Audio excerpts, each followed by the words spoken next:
Video பார்க்க வந்த நண்பர்கள் எல்லாருக்கும் வணக்கம். இன்றைக்கி நம்ம வீடியோ என்ன பார்க்க போகிறோம்னா, திருமூர்த்தி மலையில் பஞ்சலிங்க அருவிக்கு மேலுள்ள பஞ்சலிங்கத்துக்கு தாங்க வந்திருக்கிறோம். இங்கே பிரதோஷ நாளில் இந்த பஞ்சலிங்கத்துக்கு நடைபெற்ற சிறப்பு பூஜையை பற்றியும், இங்கே பஞ்சலிங்கத்துக்கு அருகிலேயே பார்த்தீங்கன்னா, ஓடுகிற அருவிக்கு நடுவில் ஒரு பாறை இடுக்குக்குள்ளே ஒரு அதிசய லிங்கத்தையும் பார்ப்பதற்கான வாய்ப்பு கிடைச்சிது. இதை பற்றி தான் பதிவில் பார்க்க போகிறோம். பதிவை முழுமையாக பாருங்கள். இப்போ நம்ம பார்த்தீங்கன்னா அடிவாரத்தில் உள்ள சிவ ஆலயத்துக்கிட்ட போயிட்டு இருக்கிறேங்க. பிரதோஷ தினம் பார்த்தீங்கன்னா சரியாக ஞாயிற்றுக்கிழமை அமைஞ்சுது. ரொம்ப நாளாக பஞ்சலிங்கத்துக்கு போகணுன்னு நினச்சிக்கிட்டே இருந்தேன். கரெக்டாக இப்போ தான் நேரம் அமைஞ்சுது. திடீர் பயணமாக தான் கிளம்பி வந்தோம். இங்கே அடிவாரத்தில் இருக்கிற கோயிலோட சிறப்பு என்னன்னு பார்த்துட்டிங்கன்னா, இங்கே சிவன், பிரம்மா, விஷ்ணு ஆகிய மூவரும் ஒன்றா சேர்ந்து காட்சி தர மாதிரி இருக்குங்க. இது இந்த கோயிலோட முக்கிய சிறப்புங்க. இங்கே மேலே பஞ்சலிங்கத்துக்கு பார்த்தீங்கன்னா நம்ம எல்லா நாளும் போக முடியாதுங்க. மாதம் 2 முறை, அதாவது பிரதோஷ தினத்தன்று மட்டும்தான் அங்கே மேலே பூஜை நடக்கும். அந்த நேரத்தில் போனால் மட்டும்தான் நம்மளுக்கு போகிறக்கு வனத்துறை அனுமதிப்பாங்க. இது வனத்துறை கட்டுப்பாட்டில் உள்ள பகுதியில் தான் பார்த்திங்கன்னா அந்த பஞ்சலிங்கம் அமைஞ்சிருக்கு. இதுக்கு போகிற வழின்னு பார்த்துட்டிங்கன்னா, கோயிலேருந்து பார்த்திங்கன்னா ஒரு சிறிய பாலம் போகும் மேலே பஞ்சலிங்க அருவிக்கு போகிறதுக்கு. அங்கே போகிறக்கு முன்னாடி பார்த்திங்கன்னா இங்கே இடதுபுறமாக டிக்கெட் எடுக்கிற கவுண்டர் இருக்கும். ₹5 பார்த்திங்கன்னா அருவிக்கு போகிறவங்களுக்கு வாங்குவாங்க. நம்ம பஞ்சலிங்கத்துக்கு போகிற மாதிரி இருந்தால் நம்மளுக்கு எதுவும் டிக்கெட்டெல்லாம் வாங்க வேண்டியதில்லை, நம்ம நேராக போய்க்கலாம். சிவனை பார்க்குறக்கு போகிறதான் போகிறோம், சும்மா வெறுங்கையோடு போகக்கூடாதுன்னு அடிவாரத்தில் பூஜை பொருட்கள்லாம் வச்சுருந்தாங்க. சரி கொஞ்சம் சுமந்து கொண்டு போய் கொடுக்கலான்னு கொண்டு போயிட்டு இருந்தோம்.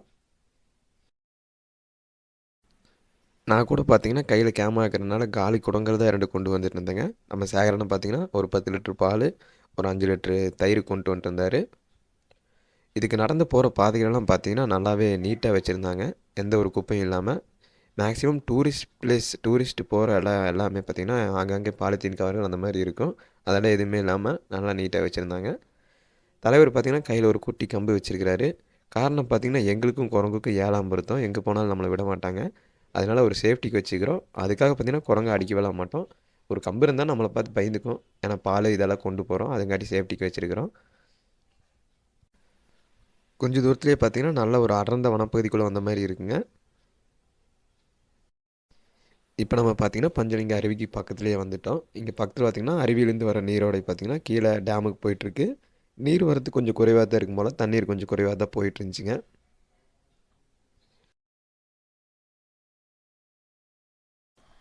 அருவிக்கு முன்னால் பார்த்திங்கன்னா ஒரு நடைமேடை இருக்குங்க, அதில் தான் நடந்து போயிட்டுருக்கோம். இங்கேருந்து சிறிது தொலைவில் தான் பார்த்திங்கன்னா பஞ்சலிங்க அருவி இருக்குது. உடுமலை மக்களுக்கெல்லாம் பார்த்திங்கன்னா இந்த பஞ்சலிங்க அருவி தான் பார்த்திங்கன்னா குற்றாலம் மாதிரி. ஏன்னா இங்கே அதிகமாக எங்கேயுமே நீரோடைகள், அந்த நீர்வீழ்ச்சி இந்த மாதிரி எதுவுமே இல்லை. அதனால் இது உடுமலை மக்களுக்கு ரொம்பவே ஒரு ஃபேவரட்ஸ் பிளேஸ்னே சொல்லலாம் இந்த பஞ்சலிங்க அருவி.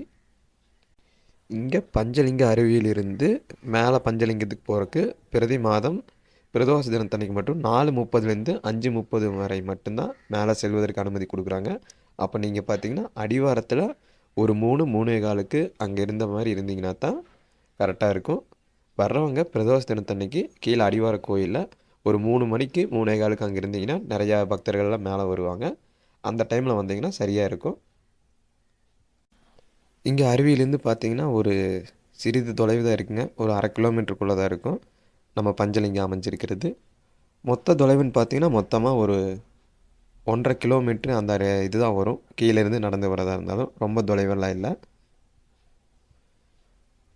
பாறைகள்லேயே பார்த்தீங்கன்னா படிக்கட்டுகளெல்லாம் செதுக்கியிருந்தாங்க, நல்லா நடந்து போகிறதுக்கு நல்லா வசதியாக பண்ணி வச்சுருக்காங்க. நம்ம பார்த்திங்கன்னா பஞ்சலிங்கத்துக்கு பக்கத்துலேயே வந்துட்டோம். பஞ்சலிங்கங்கள், அதாவது நிலம், நீர், நெருப்பு, காற்று, ஆகாயம் ஆகிய பஞ்சபூதங்களுக்கும் அரசனாக திகழும் பஞ்சலிங்கங்கள் இங்கே தான் இருக்குது.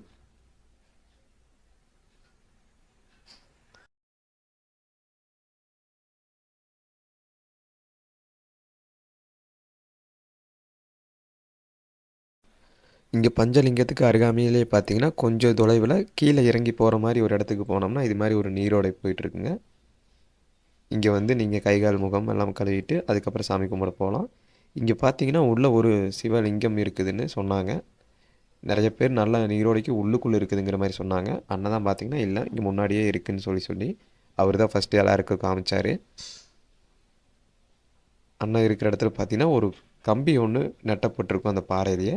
அதை பிடிச்சி மேலே ஏறினோம்னா அங்கே ஒரு பாறைக்குள்ளே ஒரு சிறிய துவாரம் மாதிரி இருக்குங்க. அதுக்குள்ளே பார்த்தீங்கன்னா சிறிய சிவலிங்கம் ஒன்று வைக்கப்பட்டிருப்பாங்க. இந்த பஞ்சலிங்கத்துக்கு அருவிக்கு போகிற தண்ணீர் பார்த்திங்கன்னா இங்கிருந்து தான் போகுது. அந்த அருவிகள்லாம் அந்த லிங்கத்து மேலே பட்டு தான் அந்த தண்ணீர் கீழே வருது. இந்த பஞ்சலிங்க அருவிக்கு பஞ்சலிங்க அருவின்னு வந்ததுக்கு காரணமே பார்த்திங்கன்னா இங்கே பஞ்சலிங்கங்கள் இருப்பதனால தான் அது பஞ்சலிங்க அருவின்னு அழைக்கப்படுது. இங்கே இந்த பாறையில் ஏறுறவங்க கொஞ்சம் பார்த்து கவனமாக ஏறுங்க. ஏன்னா தண்ணீர் தொடர்ந்து வருவதனால கொஞ்சம் பாறைகள்லாம் வழுக்கும் தன்மையை கொண்ட மாதிரி தான் இருக்கும். அதனால் மேலே ஏறும்பொழுது கொஞ்சம் கவனமாக ஏறுங்க.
இதுதான் பார்த்தீங்கன்னா அந்த சிவலிங்கம்ங்க. ஓடும் அருவிக்கு நடுவில் ஒரு பாறை இடுக்குக்குள்ளே அம்சமாக காட்சி தர அதிசய லிங்கம்.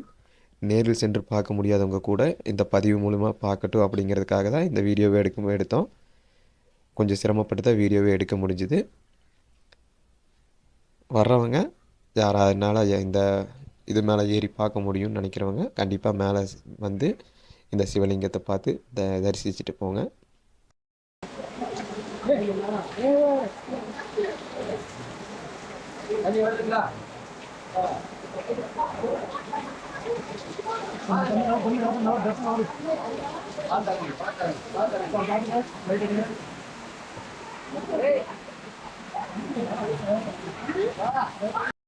அருவியிலிருந்து இப்போ பார்த்தீங்கன்னா நம்ம பஞ்சலிங்கங்கள் அமைஞ்சிருக்கிற இடத்துக்கு மறுபடியும் வந்திருக்கிறோம். இந்த பஞ்சலிங்கங்கள் அமைஞ்சிருக்கிற இடம் பார்த்திங்கன்னா சுற்றியும் மலைகளால் சூழ்ந்து ஒரு அடர்ந்த வனப்பகுதிக்கு நடுவில் தான் இந்த லிங்கங்கள் அமைஞ்சிருக்குங்க.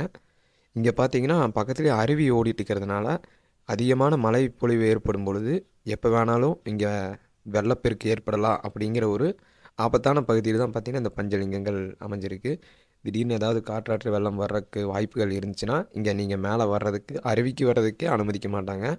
அந்த மாதிரி ஒரு இடத்துல தான் பார்த்திங்கன்னா இந்த பஞ்சலிங்கங்கள் அமைஞ்சிருக்கு.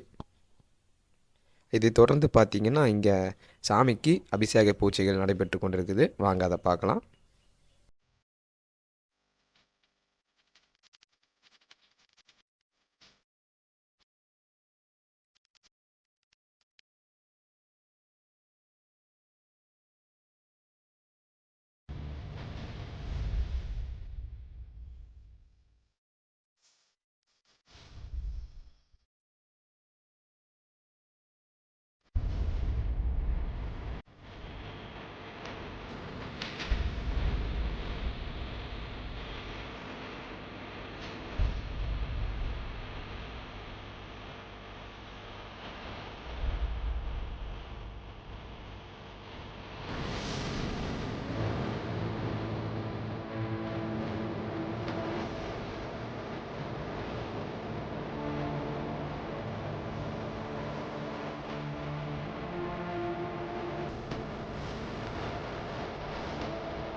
அபிஷேக பூஜையை தொடர்ந்து பக்தர்கள் உதவியோட அருவியிலிருந்து நீர் எடுத்து சாமிக்கு பூஜை செய்கிற இடமெல்லாம் சுத்தப்படுத்தி மீண்டும் அலங்கார பூஜையை பார்த்துருப்பீங்க.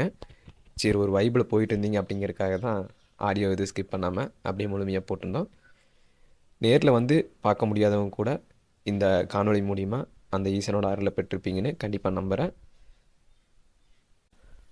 அலங்கார பூஜை முடிந்த பிறகு பிரதோஷ நாயகனான சிவபெருமானின் அம்சமான காட்சி பிரதோஷ நாளன்று சிறப்பான ஒரு தரிசனம் கிடச்சிதுங்க. ஞாயிற்றுக்கிழமை என்பதனால அருவிக்கு வந்திருந்தவங்களும் நிறையா பக்தர்கள் வந்து அந்த ஈசனை வழிபட்டுட்டு போயிருந்தாங்க. அடுத்த முறை யாரேனும் வருபவர்கள் கண்டிப்பாக வந்து அந்த ஈசனோட அருளை பெற்றுட்டு போங்க. பூஜை முடிந்து கீழே போகிற வழியில் பார்த்தீங்கன்னா பிரசாதமெல்லாம் கொடுத்துட்டு தீர்த்தம், சாமிக்கு அருகில் வைக்கப்பட்டிருந்த பூக்கள் இதெல்லாம் கொடுத்துட்டு இருந்தாங்க. பக்தர்கள் எல்லாம் வரிசையில் நின்று வாங்கிட்டு போயிட்டு இருந்தாங்க.